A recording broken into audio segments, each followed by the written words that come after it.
한 가정에 아기가 태어나면 모든 식구들이 환영하고 예뻐하고 귀히 여기죠. 그런데 그 아기가 만약 1년이 지나고 5년이 지나고 10년이 지나도 전혀 크지 않고 성장하고 있지 않다면 그건 부모님에게 큰 근심의 거리가 될 겁니다. 예수 그리스도 안에서 한 개인이 영적으로 거듭나면 하늘나라에서는 잔치가 벌어질 만큼 축제하고 기뻐한답니다. 그런데 거듭난 한 개인이 5년이 지나고 10년이 지나도 전혀 영적으로 성장하지 않고 그에게 맡겨진 사명이나 인생의 목적을 감당하지 못한다면 천상에 있는 존재들이 또한 큰 고민이 될 겁니다. 우리가 믿음 안에 있다는 것, 생명을 소유한다는 사실은 성장한다는 의미이고 성장을 통해서 우리가 좀 더 큰 복을 받고 또 많은 사람들에게 그 복을 흘러보내는 역할로 변화되어야 한다는 것입니다. 오늘 본문에는 성장하지 않는 교회, 좀 더 믿음으로 자라야 하는데 그렇지 못한 그리스도인들에 대한 책망의 말씀을 담고 있습니다. 오늘 말씀을 통해 우리 자신을 돌아보고 좀 더 깊은 은혜의 세계로 나아가는 저와 여러분 되십시다.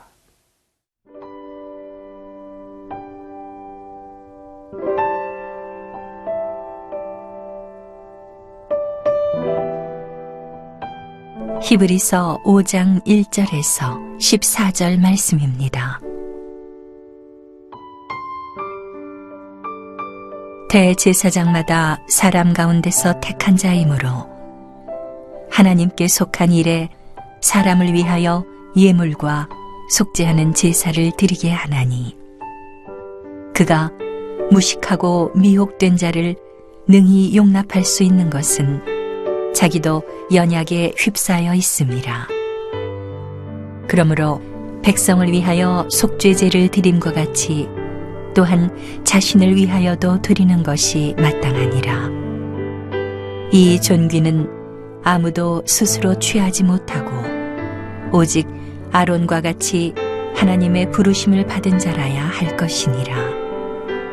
또한 이와 같이 그리스도께서 대제사장 되심도 스스로 영광을 취하심이 아니요 오직 말씀하신 이가 그에게 이르시되 너는 내 아들이니 내가 오늘 너를 낳았다 하셨고 또한 이와 같이 다른 데서 말씀하시되 내가 영원히 멜기세덱의 반차를 따르는 제사장이라 하셨으니 그는 육체에 계실 때에 자기를 죽음에서 능히 구원하실 이에게 심한 통곡과 눈물로 간구와 소원을 올렸고 그의 경건하심으로 말미암아 들으심을 얻었느니라. 그가 아들이시면서도 받으신 고난으로 순종함을 배워서 온전하게 되셨은즉 자기에게 순종하는 모든 자에게 영원한 구원의 근원이 되시고 하나님께 멜기세덱의 반차를 따른 대제사장이라 칭하심을 받으셨느니라. 멜기세덱에 관하여는 우리가 할 말이 많으나 너희가 듣는 것이 둔함으로 설명하기 어려우니라. 때가 오래되었으므로 너희가 마땅히 선생이 되었을 터인데 너희가 다시 하나님의 말씀의 초보에 대하여 누구에게서 가르침을 받아야 할 처지이니 단단한 음식은 못 먹고 젖이나 먹어야 할 자가 되었도다. 이는 젖을 먹는 자마다 어린아이니 의의 말씀을 경험하지 못한 자요 단단한 음식은 장성한 자의 것이니 그들은 지각을 사용함으로 연단을 받아 선악을 분별하는 자들이니라. 오늘 묵상할 말씀은 예수 그리스도께서 세상의 혈통이나 정부에 의해서 세워진 제사장이 아니라 멜기세덱의 반차를 따라 신비함 가운데 하늘의 부름을 받은 대제사장이 되셨다는 사실을 증거하고 있습니다. 이를 위해서 아론 계열의 육신적인 대제사장과 또 하나님께서 직접 세우신 신비의 대제사장, 이 두 부분을 서로 비교하고 있습니다.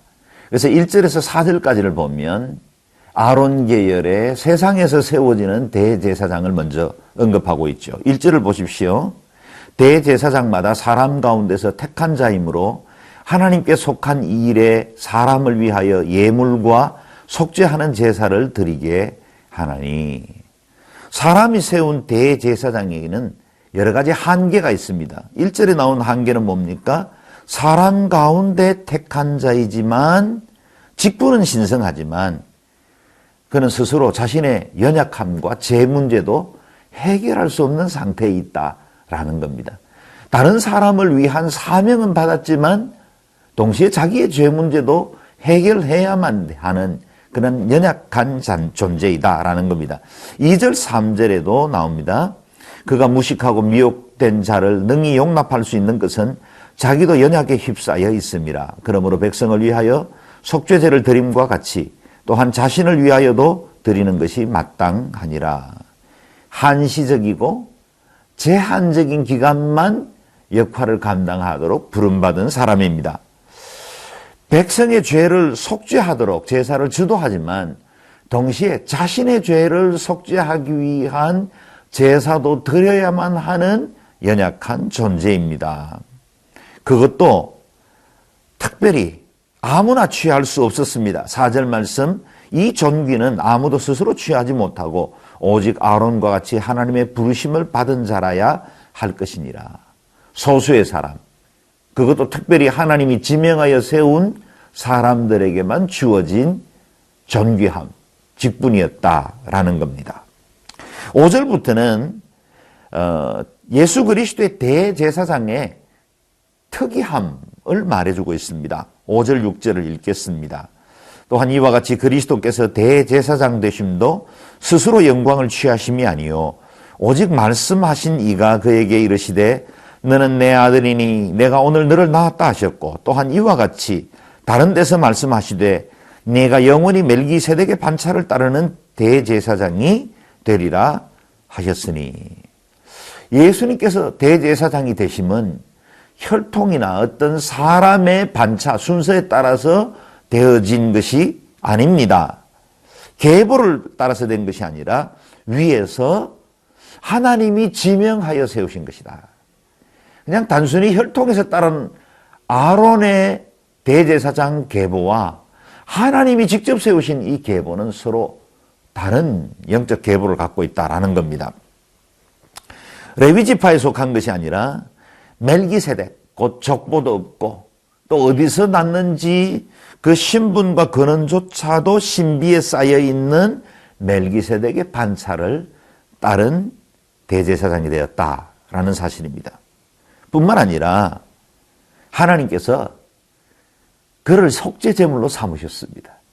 가장 신비한 점은 대제사장이신데 다른 어떤 짐승이나 곡식으로 제사를 드리는 사람이 아니라 자기 자신을 제단 위에 올려드려 제물로 불살라 드리셨다는 것입니다. 이것이 예수 그리스도의 대제사장됨의 특이성입니다.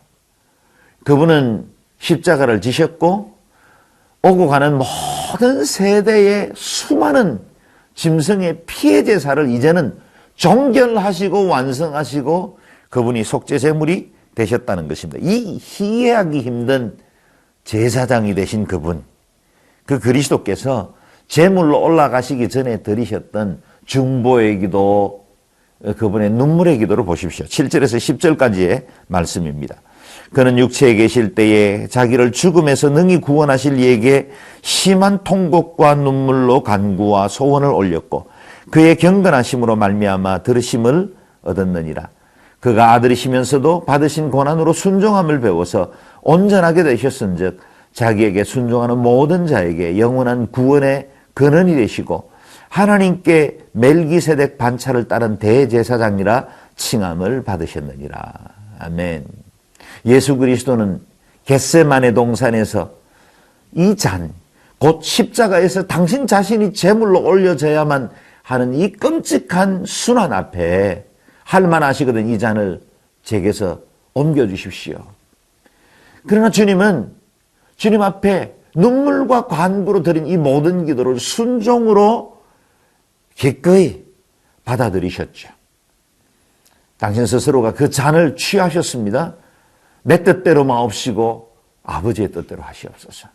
그분은 십자가에 오르셔서도 좌우편에 있는 그리고 자신을 십자가에 못 박는 극악무도한 자들을 위해서도 중보하고 기도하시던 분이었습니다. 그의 기도는 속죄의 기도였고 온 인류의 이전에 예수 그리스도 십자가 이전까지 있었던 그 모든 죄들을 속량하셨고 십자가가 못 박히던 그 당시의 모든 인류의 죄를 담당하셨을 뿐만 아니라 십자가 이후에 그 구속의 사건을 믿음으로 받아들이는 모든 사람들의 죄들도 하나님은 해결하셨습니다. 그래서 그는 신비한 멜기세덱의 반차를 따른 대제사장으로 칭함을 받게 된 것입니다. 뿐만 아니라 그분의 십자가 때문에 그는 영원한 구원의 근원이 되셨습니다. 저와 여러분의 구원의 근원은 어디에 있습니까? 십자가입니다. 어디에서 구원을 얻을 수 있습니까? 예수 그리스도께 나아갈 때 대제사장 되신 그분으로 말미암는 속죄함으로 우리는 영원한 하나님의 자녀된 칭의 하나님의 양자됨을 얻게 되었습니다. 오늘도 담대하게 주님의 의로운 보좌로 나아가서 그분으로부터 비롯되는 말할 수 없는 은혜와 사랑을 받아 누리는 저와 여러분 될 수 있기를 바랍니다.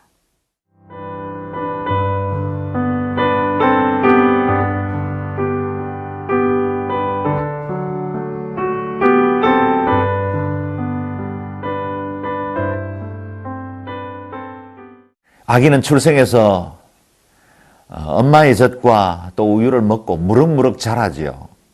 그러다 보면 이유식을 합니다. 조금씩 단단한 음식들을 먹기 시작하고 더욱더 장성해서 뼈와 근육과 모든 신체 구조들이 강건해지고 장성하죠. 그것처럼 그리스도인들도 예수 안에서 거듭나고 칭의를 받은 이후에 그는 성화의 과정을 겪어야 합니다. 11절과 12절 말씀을 읽겠습니다. 멜기세덱에 관하여는 우리가 할 말이 많으나 너희가 듣는 것이 둔함으로 설명하기 어려우니라. 때가 오래되었으므로 너희가 마땅히 선생이 되었을 터인데 너희가 다시 하나님의 말씀의 초보에 대하여 누구에게 가르침을 받아야 할 처지이니 단단한 음식은 못 먹고 젖이나 먹어야 할 자가 되었도다. 히브리서의 수신자들은 멜기세덱의 반차를 따른 예수 그리스도의 그 신비함과 오묘한 대제사장 되심에 대해서 아직 충분히 이해할 만한 영적 지식과 성숙을 이루지를 못했습니다. 그래서 그것을 말하기가 꺼려진다라고 말합니다. 너희가 아직도 하나님의 말씀의 초보에 머물러 있다고 책망하고 있는 것입니다. 혹 저와 여러분에게 때가 오래므로 너희가 단단한 음식을 먹어야 하는데 아직도 여전히 젖이나 먹는 자가 아닌가, 그런 책망을 조용히 오늘 말씀을 묵상하는 중에 우리에게 성령님이 조명하고 계시지는 않습니까?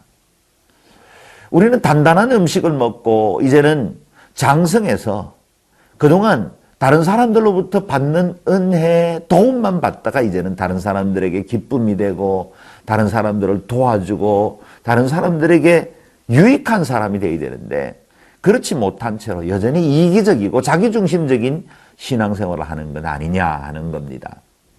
많은 사람들이 말씀을 들을 때 자기 귀에 듣기 좋은 말씀만 듣고 싶어 합니다.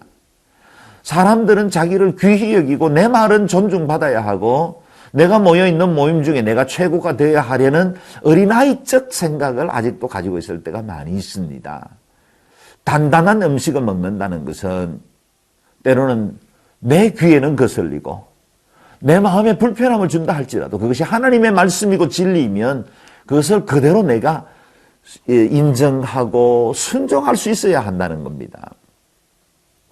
단단한 말씀은 의의 말씀입니다. 의의 말씀이라는 건 때로 우리를 두려움 가운데로 안내할 겁니다.